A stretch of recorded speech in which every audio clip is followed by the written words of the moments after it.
Hola a todos, ¿cómo están? Espero que muy bien. Sean nuevamente bienvenidos a esta su serie y su canal Hablemos de Historia Venezuela. El día de hoy continuamos conversando con nuestro buen amigo Johan Rodríguez Peroso para seguir con nuestra miniserie Historia Electoral Venezolana. En el capítulo anterior, como ustedes recordarán, pasamos revista a todos los procesos electorales que ocurrieron tanto bajo el llamado trienio ADECO de 1946 al 48 como bajo la dictadura militar de 1948 a 1957. Ahora en este segundo capítulo repasaremos los procesos electorales que ocurrieron en la primera parte de nuestra era democrática, como lo son los de 1958, 63 y 68, hasta que nos situemos en el preámbulo de las elecciones de 1973.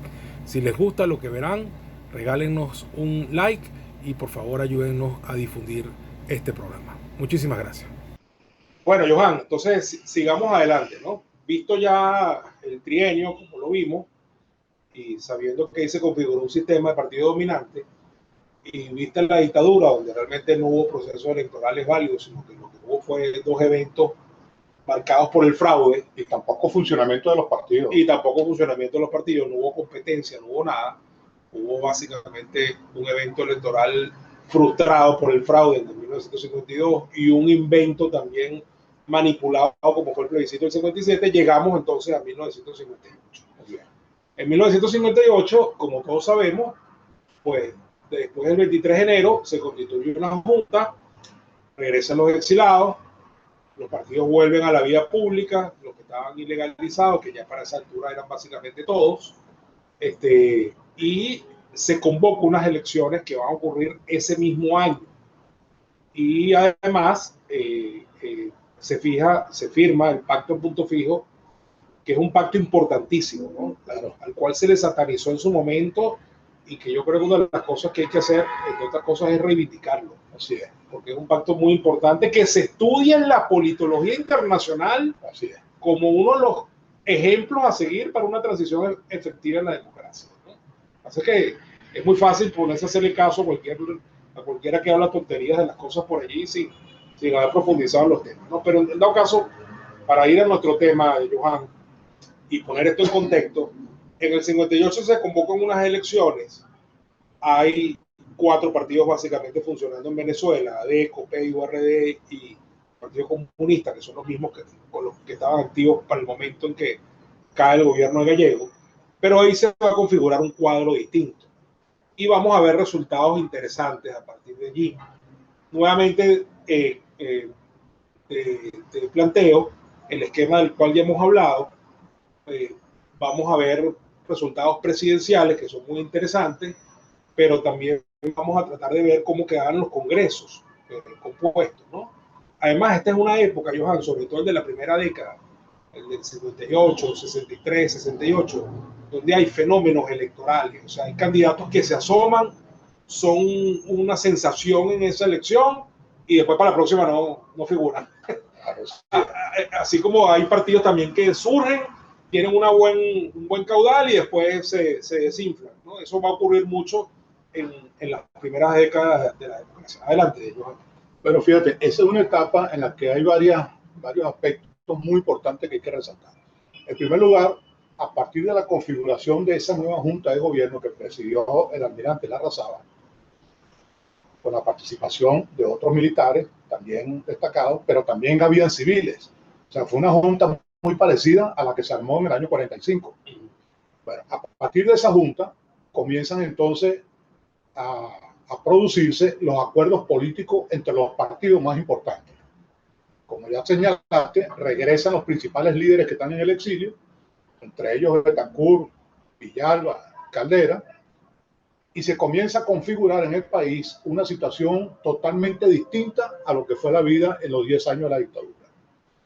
Por ejemplo, y yo tengo pendiente, por cierto, te lo anuncio, un ensayo en ciernes, lo tengo allí pendiente para iniciarlo, ver cuando lo termino de escribir, específicamente sobre el año 1958. ¿Por qué?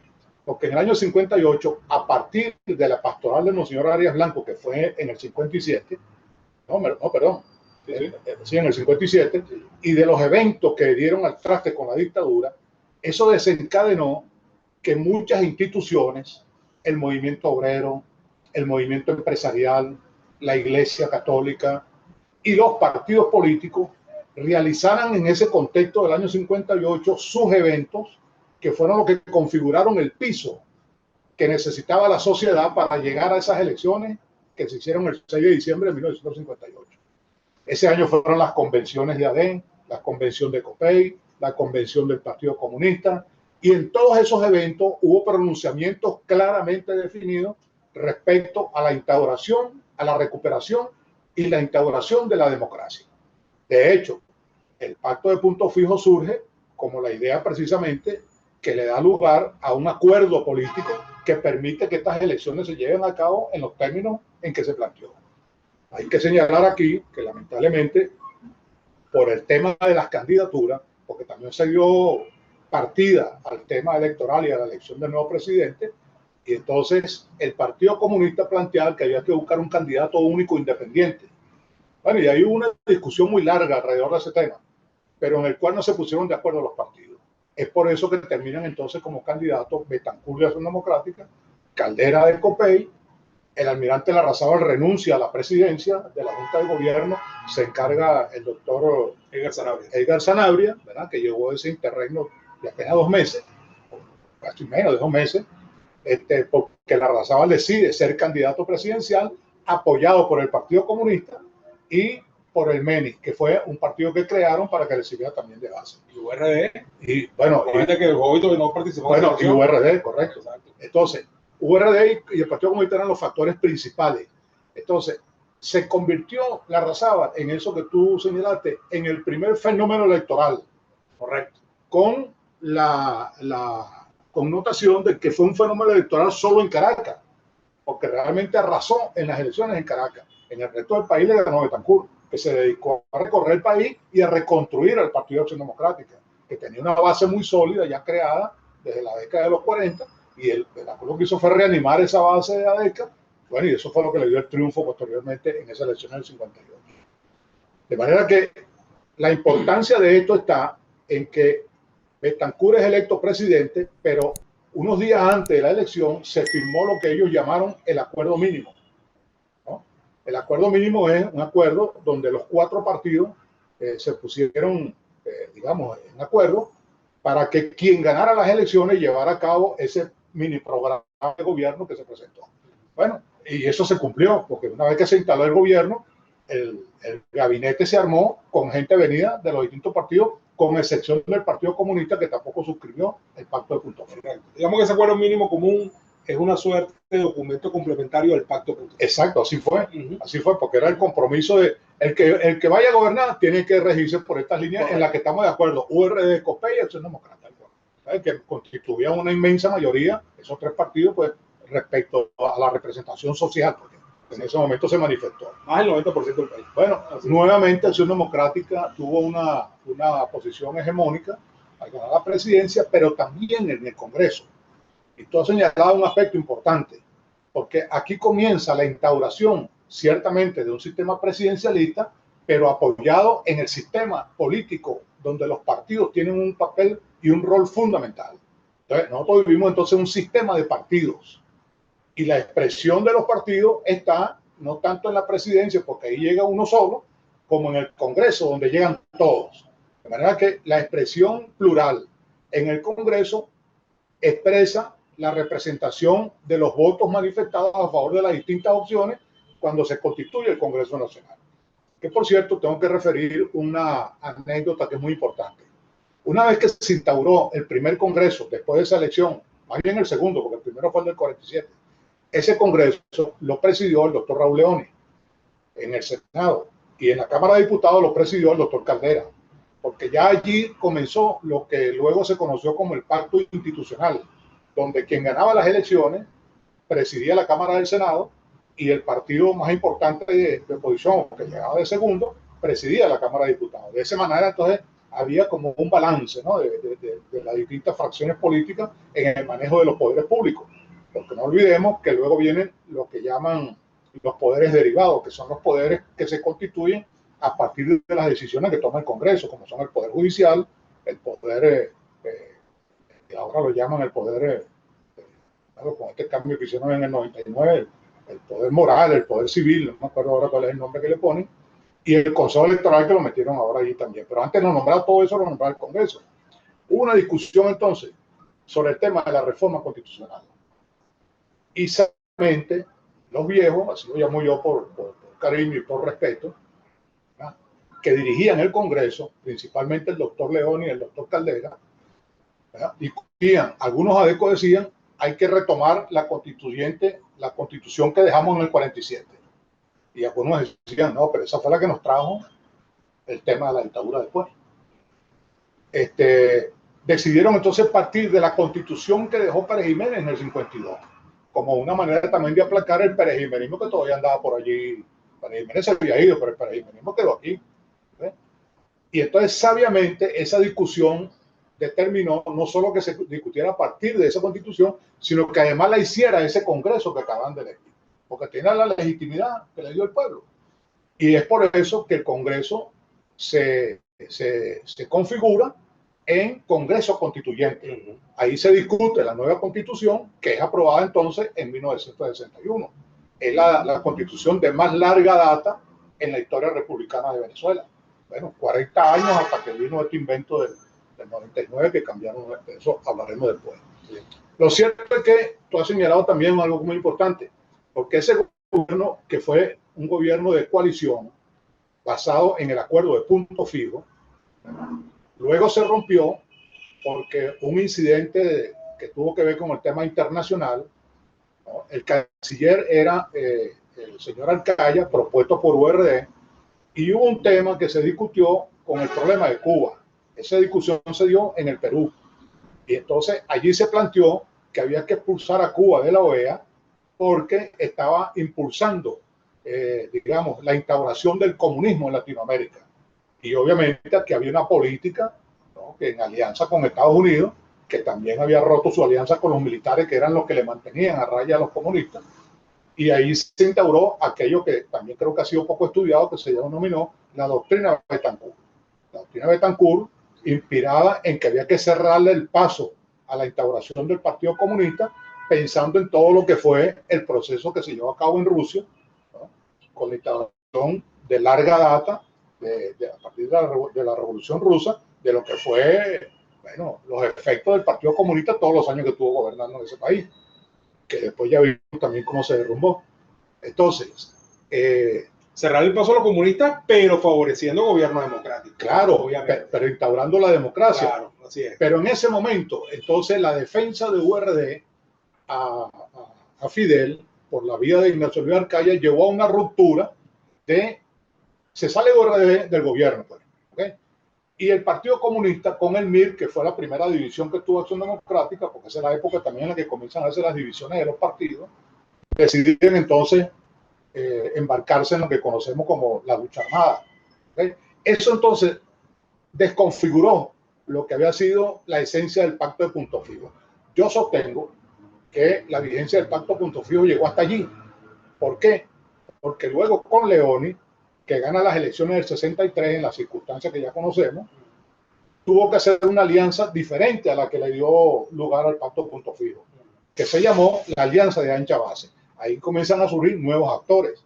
Surgió, por ejemplo, como candidato el doctor Ular Pietri, con un partido que se llamaba el FND, Frente Nacional Democrático, que además fue un fenómeno electoral, al igual que la Arrasaba, pero fue un fenómeno electoral, digamos, caraqueño, por decirlo de alguna manera, porque no permeó hacia el interior del país, sino se quedó pues en las grandes capitales. Pero fue un fenómeno electoral que le dio además una representación parlamentaria muy importante al FND, y luego de hecho el FND entró en el gobierno de alianza con el doctor Leoni, que se llamó de ancha base. Que se llamó el gobierno de ancha base. Por eso yo sostengo que hasta allí llegó el pacto punto fijo, porque lo que vino después ya no era punto fijo, era otra cosa. Aunque se mantuvo el esquema de las alianzas. Correcto. Para poder seguir instaurando el proceso democrático. Ese es el gran valor que tiene, que además tiene el agregado de la confrontación, bueno, con quienes decidieron llevar a cabo aquí la lucha armada. Básicamente esa parte, aunque Betancourt le tocó una parte, a Leoni fue el que le tocó la mayor parte. Que por cierto, también se le atribuye al doctor Caldera que fue el gran pacificador, y eso no es cierto. ¿no? Porque el que pacificó realmente el país respecto a la guerrilla fue el doctor Leoni. Es más, con él es que se hace el acuerdo para que la guerrilla baje de la montaña.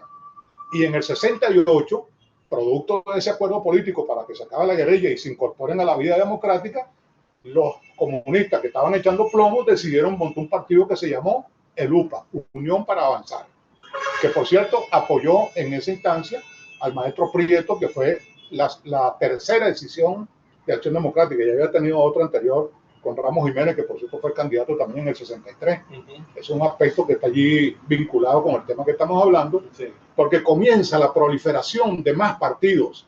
Ya no es el dominio hegemónico de 4 partidos, el Partido Comunista, URD, Acción Democrática y COPEI, sino que como consecuencia de las divisiones en los partidos comienzan a surgir otras opciones. Él era el de oposición. Entonces, que por cierto, hay un conflicto porque cuando se produce la división del ARS, que también tiene su origen en el debate que se dio en la constituyente, cuando allí se discutió del 47, me refiero, porque ahí Ramos Jiménez planteó la necesidad de que también los gobernadores fuesen electos por el voto popular. Betancourt se opuso a ese planteamiento porque pensaban que en ese momento algunos, el país no estaba todavía maduro para dar ese paso. Y yo digo que el germen de la división del ARS estaba allí. Bueno, esa discusión se volvió a plantear en el 63 y dio al traste con la Unidad de Acción Democrática, porque la mayoría de la dirección nacional que la controlaba Ramos Jiménez, extraordinario dirigente oriundo de Yaracuy, de San Felipe, bueno, eso terminó dividiendo el partido. Esa fue la segunda división después de la del MIR, que se dio un año antes, en el año 60. Bueno, Ramos Jiménez fue candidato sin suerte, pero ya era una expresión distinta a la de... Entonces, claro, hay una anécdota ahí que hay que contar, que es que para poder dirimir el problema de la representación desde el punto de vista simbólico, en el Consejo Supremo Electoral se discutió qué hacemos, a qué grupo le damos la... Porque el ARS tenía la mayoría en el CEN, pero la mayoría de la ACE la tenía la otra Acción Democrática. El presidente del Consejo Supremo Electoral de ese entonces, que no recuerdo si era Manuel Vicente Ledesma, no recuerdo ahora exactamente, o ya era Manuel Rafael Rivero, uno de los dos, dijo, bueno, vamos a hacer una cosa. Esta tarjeta blanca la vamos a dejar aquí en esta gaveta. Usted va con una tarjeta distinta, que escogieron los del AR, la tarjeta plateada con el caballito, ¿no? Y usted va con una tarjeta negra, que pusieron la tarjeta negra, con el símbolo era el guambimba con el liqui y el bollo de pan en el bolsillo. Entonces la consigna de AD era, para rescatar la blanca, vota negro. Correcto, ¿no? Y después la consigna contra los comunistas que están echando plomo, contra el miedo, vota blanco. Ahí comenzaron a surgir las consignas y las cosas electorales. Pero lo que quiero señalar en todo caso para el tema que nos trae... Y esa tarjeta negra ganó y AD recuperó la tarjeta. Claro, entonces cuando ganó AD la mayoría, que ganó el doctor Leoni, en el Consejo Supremo toma que tiene su tarjeta y así recuperó AD sus símbolos, su tarjeta blanca y todo lo que le correspondía fue la nomenclatura. Y los del ARS entonces se convirtieron en el PRIN, porque hicieron una alianza con una escisión de URD, ¿no? Donde estaba José Vicente Rangel y Luis Miquelena, que es un legendario dirigente sindical también de la época de los 40, montaron un partido que se llamaba el PRIN, ¿no? También con el símbolo del caballito, y siguieron su marcha. Pues. Más adelante hicieron otras acciones políticas. Pero esa elección del 63 quedó marcada por eso. Comenzamos a ver las primeras divisiones y por lo tanto ofertas electorales distintas a las de los partidos originales. Eso es importante destacarlo. Y cada uno de esos partidos obtuvo en el Congreso una representación, ¿no? Entonces, porque también habían otros partidos minoritarios.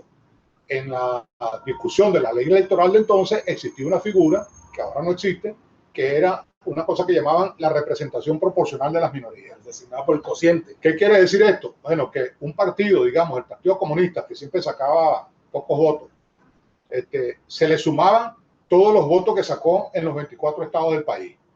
Y se dividía eso por el cociente nacional, entonces se le asignaba una representación parlamentaria en aquel estado donde hubiese obtenido la mayor cantidad de votos suyos. Esa era la representación proporcional de la minoría, que está en lo que tú seguramente has explicado de manera profusa en el tema de los sistemas electorales, en tu clase, en tu cátedra. Y por eso entonces el Congreso representó la instauración del sistema de partidos, porque aunque el que ganaba la presidencia tenía su partido que ganaba mayoritariamente o hacía una alianza con otro para tener una mayoría sólida, toda la pluralidad política estaba representada en ese Congreso Nacional. Y de la misma manera ocurría en los consejos municipales y en las asambleas legislativas de los estados. De manera que eso fue lo que permitió que aquí se diera ese desarrollo político partidista, ¿no? Y no tenemos los datos en este momento de manera precisa a la mano, pero podemos dar cuenta de que en los resultados electorales usted ve como hay cualquier cantidad de partidos del tamaño que a usted le guste, ¿no? Y cualquier cantidad de candidatos, porque aquí hubo elecciones donde hubo hasta 20 y tantos candidatos. Y de hecho el Congreso, ninguna de las dos cámaras tenía un número fijo previo, sino que era lo que se resultara electo por los cocientes nacionales, claro, y la representación proporcional. Solo la Cámara del Senado no cambiaba, pero sin embargo había senadores adicionales. Sin embargo, también había senadores adicionales, claro, por esas circunstancias de la representación proporcional que también se instauró en el Senado. Claro, había una representación previa fijada. Tal estado elige tantos diputados, tal estado, y los senadores eran 2 por estado siempre, pero los adicionales, producto del cociente nacional, que intentaba ahorrar el principio de la representación proporcional de la minoría, que alteraba el número total. Sí, en casi todas las elecciones eso ocurrió, porque además hay que decir aquí, claro, que siempre se aplicó el conocido método de Hont, claro, ¿no? Que es el que va descontando sistema de adjudicación. El sistema de adjudicación según los votos que sacaste y según los puestos que se van a distribuir. Exactamente. Una vez que se hacía esa distribución, era cuando venía entonces lo de los diputados adicionales por cociente nacional. Yo creo que yo por lo menos le tuve mucho aprecio personal en vida a Gonzalo Pérez Hernández. Yo creo que Gonzalo Pérez Hernández fue diputado todas las veces por cociente nacional. Sí, cómo no, claro. Casi seguro de eso. Sí. Y bueno, eso habla bien de la democracia, era una manera de integrar a una fuerza política, claro, que no tenía cómo llegar directamente, pero que tenía algo. No, y es que era una manera, la verdad que el concepto fundamental para que esto se integrara fue que no era justo que una gran cantidad de gente que votaba en las regiones por determinada opción política, que esos votos se quedaran en el aire sin representación. Correcto. Y por eso se llamaba de representación de las minorías. Correcto. Bueno, porque no tenían votos suficientes para meter diputados de manera directa, pero esos votos tenían una validez desde el punto de vista ciudadano, desde el punto de vista de la participación. Entonces la democracia tenía esa virtud, que reconocía de esta manera que esos votos tenían una validez, aunque no la tuvieran específicamente en el estado donde se produjeron, pero sí en el espectro nacional, y qué sitio de mayor, digamos, con razón de ser que el Congreso Nacional, claro, donde ahí se expresaba pues de manera plural toda la representación política. Y muy particularmente la Cámara de Diputados, que a su vez era mucho más abierta y amplia. Claro, y que siempre era la Cámara de los grandes debates políticos y de las grandes discusiones, ¿no? Mira, Johan, yo te tengo un punto de análisis que a su vez me da lugar a una anécdota con respecto a lo que citaste, ¿no? Que es el génesis del pacto institucional, ¿no? Tú correctamente hablaste de que esa primera configuración de la directiva del Congreso del 59, que a su vez se va a terminar convirtiendo en Congreso Constituyente, presidido por el doctor Raúl Leoni, quien se va a mantener allí hasta el año en que se convierte en candidato presidencial y tiene que irse de allí. Pasa a ser Prieto el presidente, por cierto. Exactamente. Y el doctor Caldera también deja de ser presidente vicepresidente por 2 circunstancias, porque también va de candidato presidencial y porque Raúl Ramos Jiménez se apodera a la presidencia de la Cámara de Diputados, porque tiene la mayoría de los diputados con esa división. Pero lo que te quiero contar es algo, ¿no? Esa es la génesis, efectivamente, y la idea era esa, ¿no? El partido ganador de la presidencia de la República mantiene la presidencia del Congreso, que a su vez es la presidencia de la Cámara del Senado. Que además hay que explicar por qué, eso tiene una razón de ser. Claro, con la sucesión presidencial. Por el tema de la sucesión presidencial, la Constitución de entonces contemplaba que si por un accidente cualquiera el presidente no estaba, quien le correspondía asumir el cargo era el presidente del Congreso. Correcto. Si no está el presidente del Congreso, lo asumía el presidente de la Corte Suprema de Justicia. Correcto. Y esa era la línea de sucesión. Pues. Cosa que tiene mucho más lógica que el sistema actual. Porque una cosa es una falta absolutamente temporal, un viaje, sí, etcétera, donde tú dejes encargado para entonces al ministro de Relaciones Interiores o a cualquier ministro que el presidente escogiera. Claro. En esta circunstancia, a un vicepresidente ejecutivo que tú designaste a dedo. Así es. Y otra cosa es que la falta absoluta de un presidente la supla un funcionario no electo. Yo no estoy de acuerdo con eso. Claro, así es, estoy de acuerdo contigo. La forma normal en que una falta absoluta debería ser cubierta es siempre con un funcionario electo. Y eso también tiene una razón de máxima jerarquía. Y eso también tiene una razón de ser, porque el poder público nacional más importante es el de la presidencia de la República. Claro. Entonces no puede estar allí alguien que no haya sido por decisión del voto popular. Así es. Esa es la esencia que le da sentido. Y el máximo de la aberración que eso significa es cuando la Constitución incluso contempla que un vicepresidente no electo hasta puede terminar un periodo. ¿Qué es eso? Así es. Así es. O sea, para mí es el máximo de la aberración. Eso es lo primero que habría que reformar. Porque va en contra de lo que significa la soberanía popular. Tal cual. Tal cual.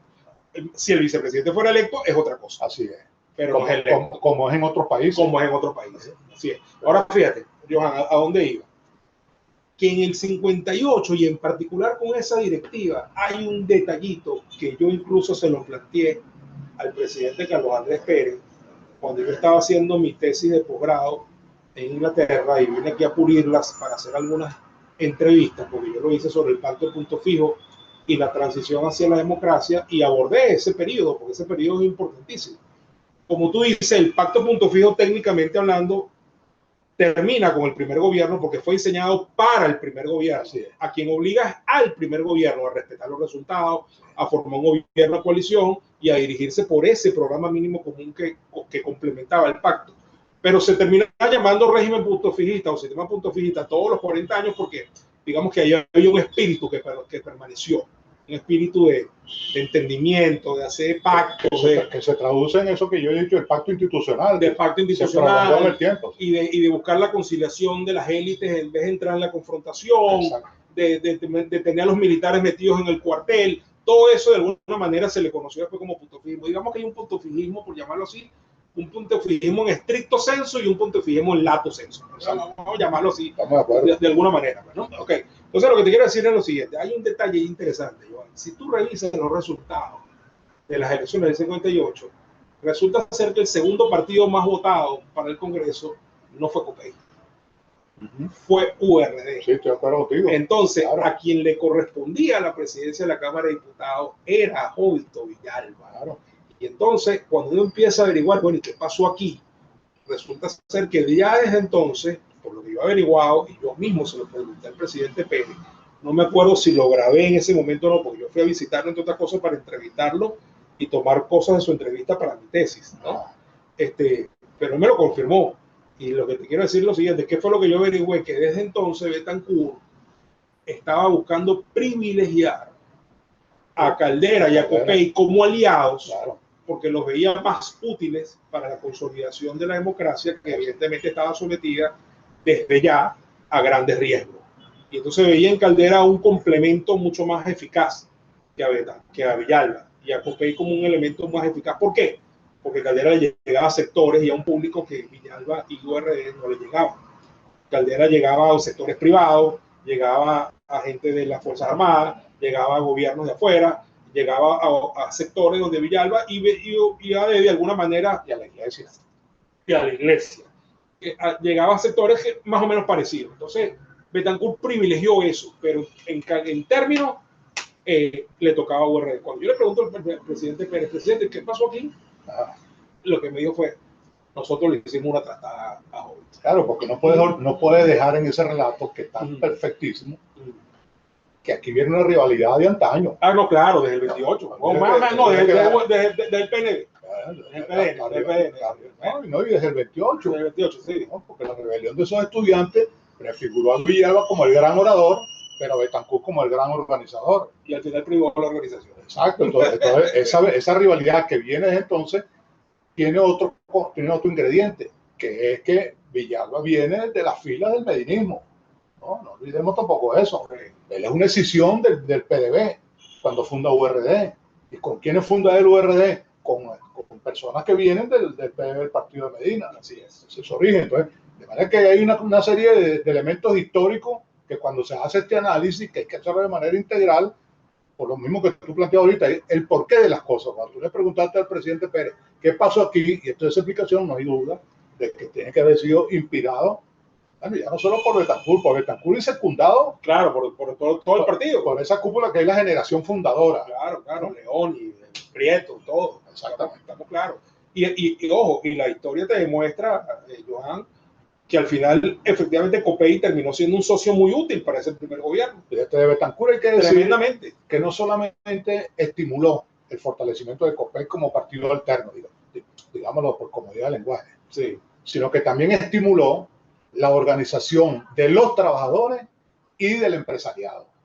Fueron dos aspectos que él se ocupó de darle fuelle, de darle fuerza, para que institucionalmente se convirtieran en esos contrapesos que existen en una sociedad democrática, donde, bueno, no son partidos, pero son entes que están allí actuando y que configuran todo un cuadro que el que gobierna lo tiene que considerar como todo, porque no son representaciones partidistas, pero son representaciones institucionales que tienen algo que decir en todo lo que configura la dinámica de la vida política y social del país y económica. Claro. Bueno, pero es interesante, ¿no? Es interesante porque efectivamente el espíritu del pacto institucional de ahí en adelante sí se va a configurar en los términos que tú dijiste, ¿no? La presidencia de la Cámara de Diputados normalmente va a ser para el principal líder de la oposición, mejor dicho, para el principal partido de la oposición, y ahí vamos a ver cómo se van a alternar de en adelante a Dico Pey en esa presidencia. Por cierto, recuerda que hubo una rubiera respecto a una ruptura de ese acuerdo en el 68, cuando no había una mayoría clara para la cuestión de diputados, y es electo de manera fortuita Jorge Dager, que tuvo un año apenas, ¿no? que era el líder de un partido de estos fenómenos. Del FDP, que fue también una escisión de AD en sus orígenes del MIR. Él supuestamente le hacía carantoña a los del MIR, pero como habían rivalidades de liderazgos también en ese grupo, él decidió irse por otro lado y, bueno, y terminó fundando el FDP. Que después fue un aliado de Larrazábal, en la segunda candidatura de Larrazábal. Totalmente. En el 63. Sí, sí. Mira, Johan, te propongo lo siguiente. Vamos a analizar las elecciones del 68 para completar esta primera década de la democracia, de la era democrática. Y la integración del sistema de partidos. Y la integración del sistema de partidos, porque aquí hay una característica común, ¿no? Que si bien gana Betancourt, gana Leoni, y ahora vamos a mencionar el triunfo de Caldera, cuando uno va al análisis de los congresos, si bien AD tiene una mayoría en el Congreso del 58 y la tiene también en el del 63, aunque más pírrica, mucho más pírrica, y ni hablar en el 68, donde prácticamente hay una circunstancia muy particular, ya la vamos a analizar. Cuando tú metes eso en el cajón de las estructuraciones estas de las que yo vengo hablando, de estas esquematizaciones como la de Nolen y la politología nacional e internacional, esas primeras tres elecciones se analizan bajo el esquema del multipartidismo. Correcto. Porque no hay un partido dominante de 70% y más, y no hay dos partidos que juntos suben más del 80% de los votos.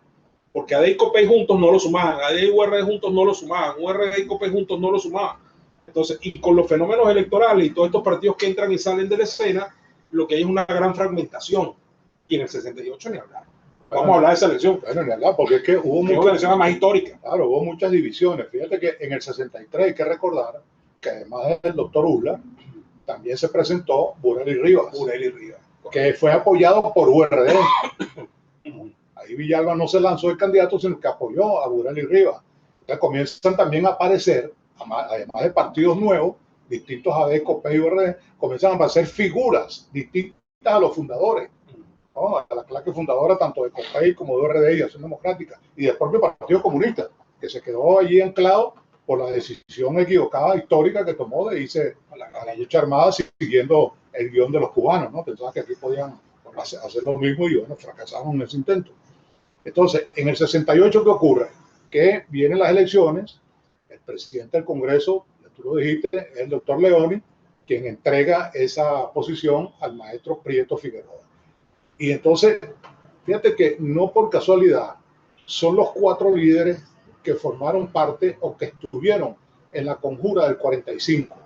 Betancourt, Leoni, el maestro Prieto y el doctor Gonzalo Barrio, ¿no? Que fueron los que se configuraron con los militares en el 45. Entonces, esa sucesión va más o menos en ese orden.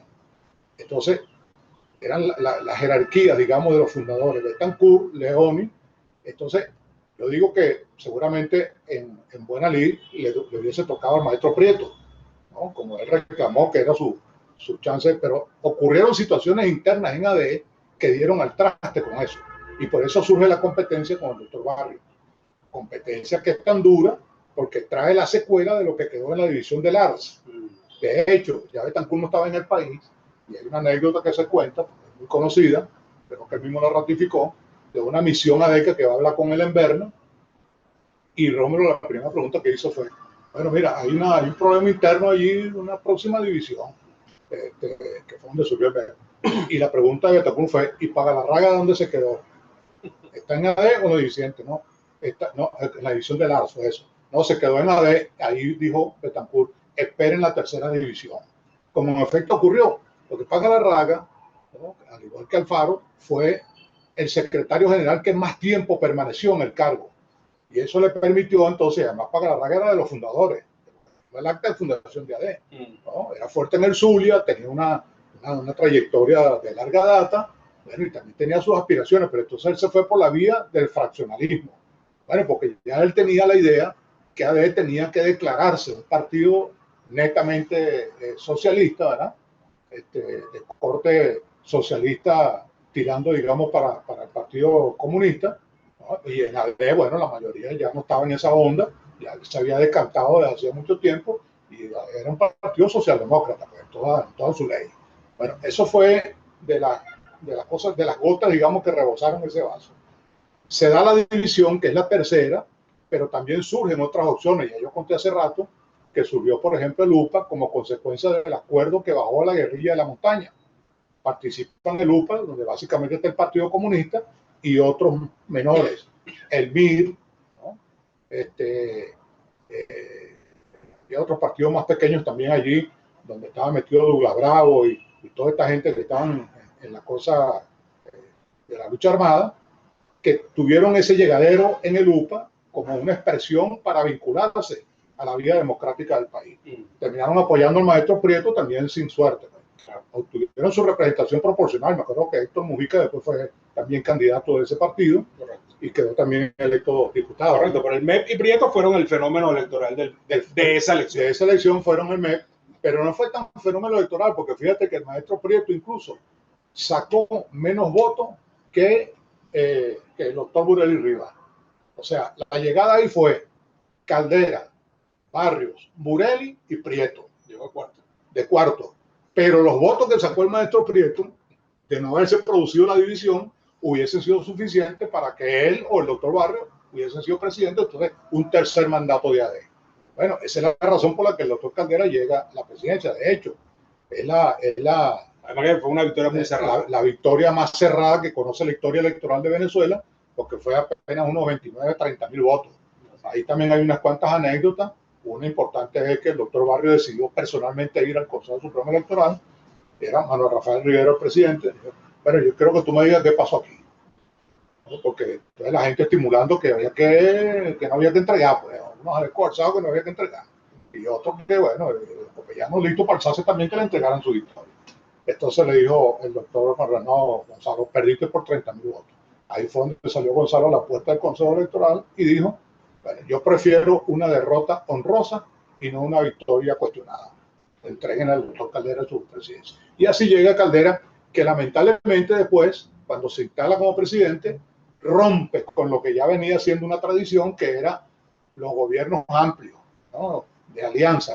Ese fue el primer gobierno monocolor que conoció, digamos, la era democrática. La era democrática y la era republicana. Sí, ese fue un gobierno, vamos a decirlo con su nombre y apellido, fue un gobierno 100% copellano.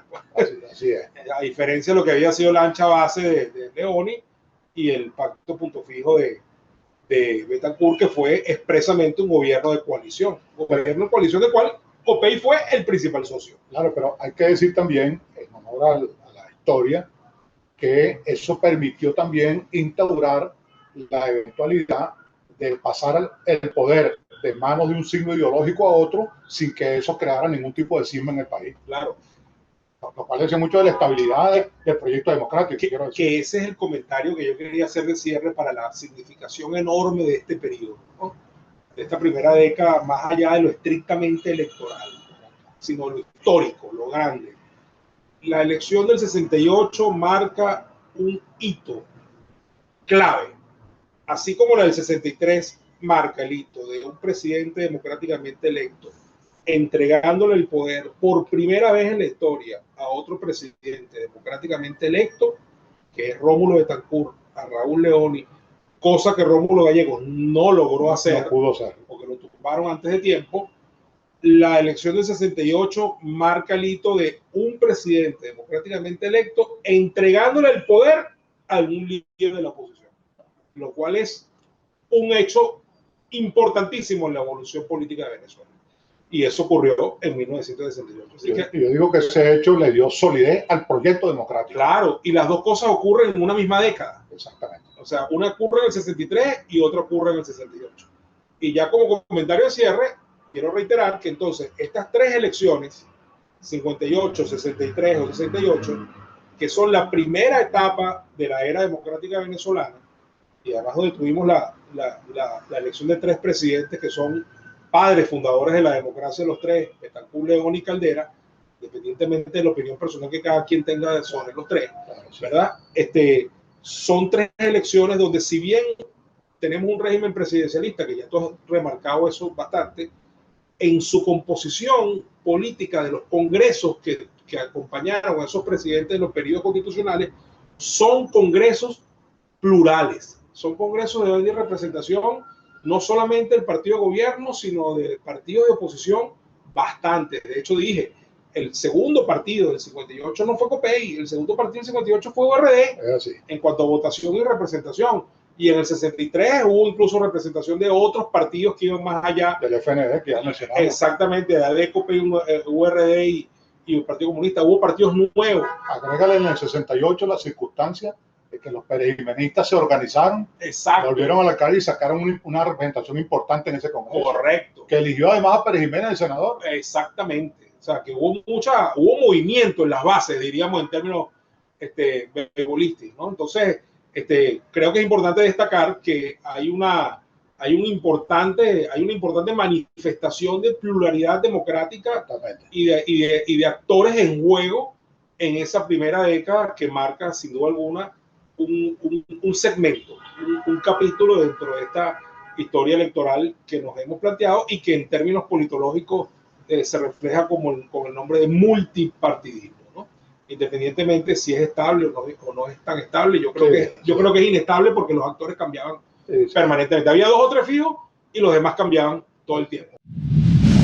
Vamos entonces ahora a meternos de lleno en un periodo que, si bien está dentro de la era democrática misma, que venimos analizando ya desde antes, es sin duda alguna diferente.